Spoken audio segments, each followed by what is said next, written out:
হরে কৃষ্ণ, সকলকে দণ্ডবত প্রণাম।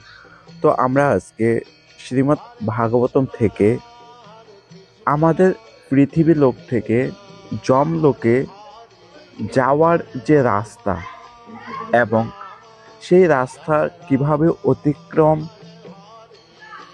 করা হবে সেই সম্পর্কে আমরা জানব। তো শ্রীমদ্ ভাগবত স্কন্দ ৩ অধ্যায় ৩০ ভগবান কপিলদেব কর্তৃক অশুভ সকাম কর্মের বর্ণনা অত্যন্ত চমৎকার একটি অধ্যায়। তো এই অধ্যায় থেকে আমি শুধুমাত্র ২০ থেকে ২৪ নম্বর শ্লোক অর্থাৎ এই ৫টি শ্লোক সম্পর্কে বলবো। শুধুমাত্র আমাদের পৃথিবীর লোক থেকে যমলোকে যাওয়ার বর্ণনা, অর্থাৎ নরকে আমরা যখন যাব বা কেউ যখন নরকে যাবে তাকে কিভাবে নিয়ে যাওয়া হবে সেই সম্পর্কে বলা হয়েছে এই শ্লোকগুলোতে।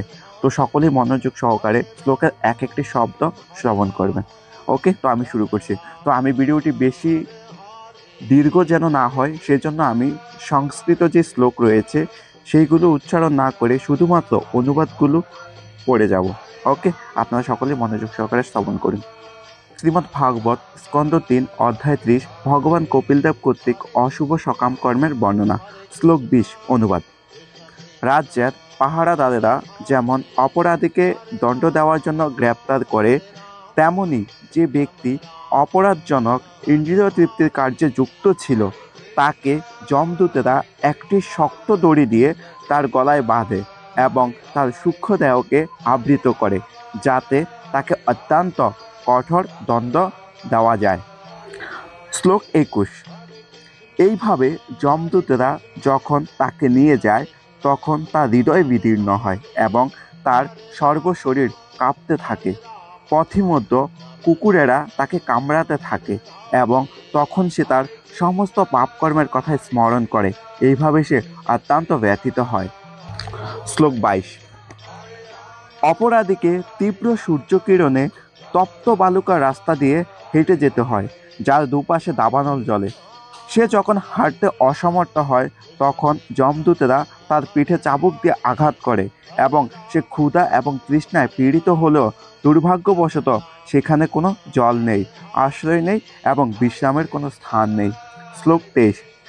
যমালয়ের পথে যেতে যেতে সে পরিশ্রান্ত হয়ে পড়ে এবং কখনো কখনো সে অচেতন হয়ে পড়ে, কিন্তু তাকে জোর করে উঠতে বাধ্য করা হয়।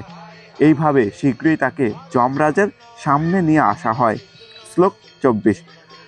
এইভাবে ২-৩ মুহূর্তের মধ্যে তাকে ৯৯,০০০ যোজন পথ অর্থাৎ ৭,৯২,০০০ মাইল দীর্ঘ পথ অতিক্রম করতে হয় এবং তারপর তাকে তৎক্ষণাৎ ঘোর যন্ত্রণাদায়ক দণ্ডদান করা হয়, যা ভোগ করতে সে বাধ্য হয়। হরে কৃষ্ণ। তো এই ছিল আমাদের পৃথিবীলোক থেকে যমলোকে যাওয়ার যেই বর্ণনা, সেই বর্ণনাটি। তো এখানে আমরা দেখতে পাই যে খুব রোমহর্ষক বর্ণনা, অত্যন্ত দুঃখদায়ক, তীব্র যন্ত্রণাদায়ক বর্ণনা। যে বলা হচ্ছে প্রথমে একটি শক্ত দড়ি দিয়ে গলায় বাঁধা হবে, ঠিক আছে।